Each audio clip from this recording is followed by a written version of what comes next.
கச்சத்தீவை மீட்க போறாராம். 6 மாசத்துக்கு முன்னாடி ஹோம் மினிஸ்டருக்கு அமித்ஷாவுக்கு நான் எழுதின கடிதம் இருக்கு. நாளைக்கு பத்திரிகையாட்ட காட்ட போறேன். 6 மாசத்துக்கு முன்னாடியே நான் எழுதிட்டேன், கச்சத்தீவை நீங்க மீட்டு தாருங்கள்னு ஒரு வேண்டுகோள் விண்ணப்பம் வச்சு எழுதிட்டேன். அப்ப உங்களுக்கு தெரியலையா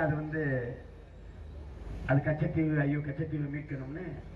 தேர்தல் வரும்போதுதான் ஆட்சி எடுத்தார் வர அண்ணாமலை. இவ்வளவு நாள் எங்கே போனார் அந்த அண்ணாமலை? எங்கே போனார்?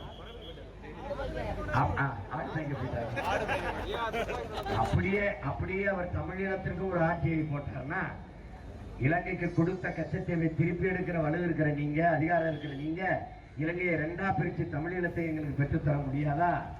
முடியும்ல? அவ்வளவு அக்கறை என் இனத்தின் மீது உங்களுக்கு இருந்தால் இதையும் செய்யலாம்ல. இந்த நாடகத்துக்கு ஏமாறுகிற ஏமாளிகளோ கோமாளிகளோ அல்ல தமிழ் மக்கள் என்பதை நாம் இந்த தேர்தலில் நிரூபிக்க வேண்டும். பாரதிய ஜனதா மட்டுமல்ல, பாரதிய ஜனதாவோடு எவன் சேர்ந்தாலும் என் இனத்தின் எதிரிதான், எங்கள் பகைவன் தான் என்று. அன்பு மக்களே, காங்கிரஸ் நமக்கு 1/2 நூற்றாண்டு கால பகை. ஆனால் பாரதிய ஜனதா 3000 ஆண்டுகள் பகை. நல்ல கவனிச்சுக்கணும். நம் பரம்பரை பகை. RSS பாரதிய ஜனதாவை எதிர்ப்பது என்பது தமிழர் ஒவ்வொருத்தருடைய மரபணுவில் ஓடிவிடும். அவன் எதற்காகவும் நிற்க மாட்டான் காங்கிரஸ், இந்த பிஜேபி.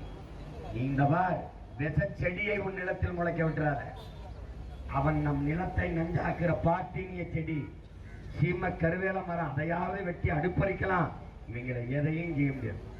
இந்த நாட்டுக்குள் அவர்களை நுழைய விட்ட வெள்ளக்காரனையாவது போராடி விரட்டுவதற்கான சுதந்திரத்தை, ஒரு ஜனநாயகத்தை வைத்திருந்தார்.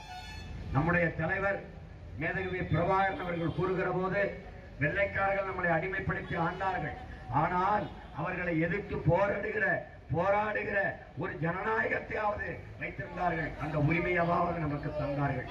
என் அன்பு தம்பி தங்கைகளே, அடிமை இந்தியாவில் ஒரு காங்கிரஸ் போராட முடிந்தது. அடிமை இந்தியாவில் ஒரு சுபாஷ் சந்திர போஸ் பிறந்து ஒரு ராணுவம் கட்ட முடிந்தது வெள்ளைக்காரனை எதிர்த்து.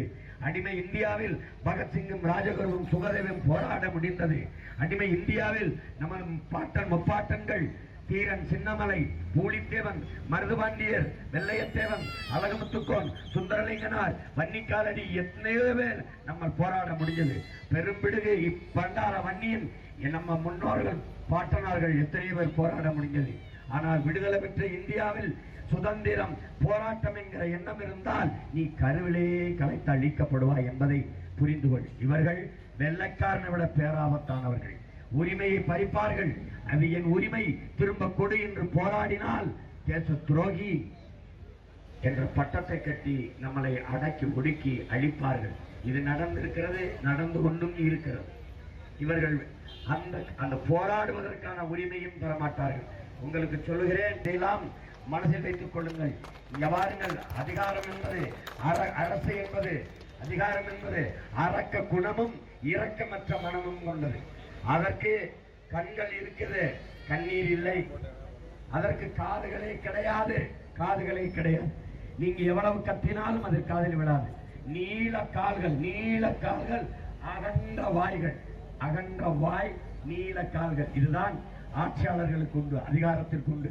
நீ நியாயம், உரிமை எல்லாம் கேட்டு போராடுகிற போது நீள கால்களை வைத்து மிதிக்கும், அகன்ற வாயை வச்சு பேசியது நியாயப்படுத்தும். ஆனால் நீ செத்து விழுந்தாலும், ரத்தம் சிந்தாலும், கத்தி கதறினாலும் அது காதில் விழாது. அதுக்கு காதுகள் கிடையாது.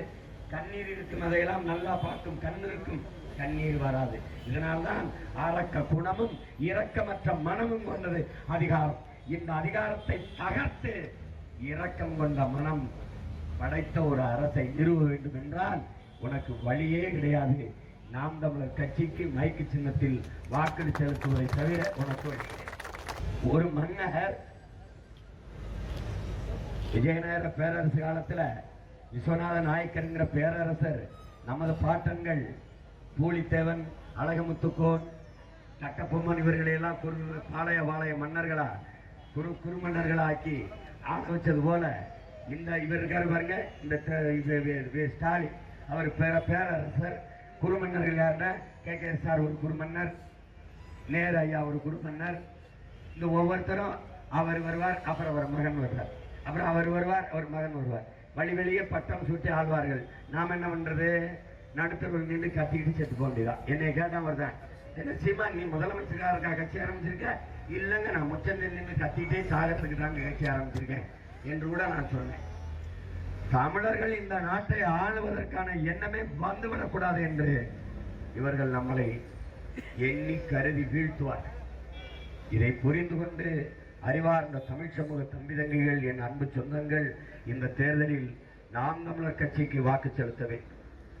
மிகுந்த சமூக மதிப்புமிக்க கடும் உழைப்பாளி, திண்டுக்கல் மதுரையிலே தன்னலமற்று மருத்துவ சேவை செய்த மகத்தான பெருந்தகை நம்முடைய ஐயா கைலை ராஜன் அவர்கள். அவர்கள் மதுரையில் தான் நிற்க இடம் கேட்டார்கள். இல்லை இல்லை, நீங்கள் அந்த மண்ணின் மகன், நீங்கள் திண்டுக்கல்லிலேயே போய் நில்லுங்கள் என்று நான் நிறுத்தினேன்.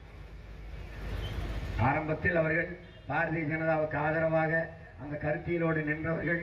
அது நான் வந்த பிறகு, என் பேச்சை கேட்ட பிறகு, அது தவறு, என்னுடைய அரசியல் தமிழ் தேசிய அரசியல் தான் என்று முடிவெடுத்து விட்டு இந்த களத்தில் இருந்த நம்மோடு இணைந்து நம்முடைய கருத்தியலுக்கு கைகளுக்கு வலு சேர்க்க நமக்கு துணையாக நின்றிருக்கிறார்கள். இந்த வயதில் அவருக்கு இருக்கிற மருத்துவ படிப்பிற்கு அவர் நிம்மதியாக வாழலாம்.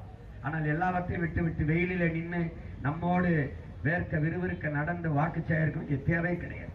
தான் வாழ்ந்தது போல இன்னைக்கு நம்ம பிள்ளைகள் மருத்துவம் படிக்கிறது கனவாகிவிட்டது. ஒடுக்கப்பட்ட உழைக்கும் மக்களின் குடும்பங்களிலிருந்து எவருமே மருத்துவம் படிக்க முடியாது என்ற நிலைக்கு தள்ளப்பட்டு நிற்கிற நிலையில் அதையெல்லாம் மாற்ற வேண்டும் என்ற மகத்தான பெருங்கனவோடு இந்த களத்திலே வேட்பாளராக நிற்கிற நம்முடைய ஐயா கைலை ராஜன் அவர்கள். என் அருமை சொந்தங்களே, பேரன்புமிக்க என் பெற்றோர்களே, உங்களை நம்பி நிற்கிற இந்த பிள்ளைகளுக்கு மைக்கு சின்னத்திலே நீங்கள் வாக்கு செலுத்தி என்னுடைய மதிப்பிற்கும் மரியாதைக்கும் உரிய நம் இனத்தின் ஒரு அடையாளமாக இருக்கிற மருத்துவர் கைலை ராஜன் ஐயா அவர்களுக்கு நீங்கள் மைக் சின்னத்திலே வாக்கு செலுத்தி வெற்றி பெற செய்யுங்கள். எங்களின் வெற்றி உங்களின் வெற்றி, நீங்களும் நானும் பிறந்த தமிழ் பேரினத்தின் வெற்றி. நீங்கள் எல்லோரும் நாம் தமிழர் என்று ஒரு கட்சி என்று கருதி கொண்டிருக்கிறீர்கள். இல்லை என் அன்பு சொந்தங்களே, நாம் பிறந்த பெருமைமிக்க தமிழ் பேரினத்தின் அடையாளம் தான் நாம் தமிழர் என்பது. அந்த அடையாளம் ஓங்கி உயர்ந்து உலக அரங்கிலே எல்லோரும் வியக்க வைக்கிற அளவுக்கு திரும்பி பார்க்க வேண்டும் என்றால் நம்முடைய வெற்றி உறுதியாக இருக்க வேண்டும். இந்திய ஒன்றிய பாராளுமன்றத்திற்குள் உழைக்கும் மக்கள், அடித்தட்டு மக்கள், உரிமை இழந்து நிற்கும் என் மக்களின் உரிமை குரலாக எங்கள் ஐயா கைலைராஜன் அவருடைய குரல் ஒலிக்க வேண்டுமானால் இந்த மைக் சின்னத்தில் நீங்கள் வாக்கு செலுத்த வேண்டும்.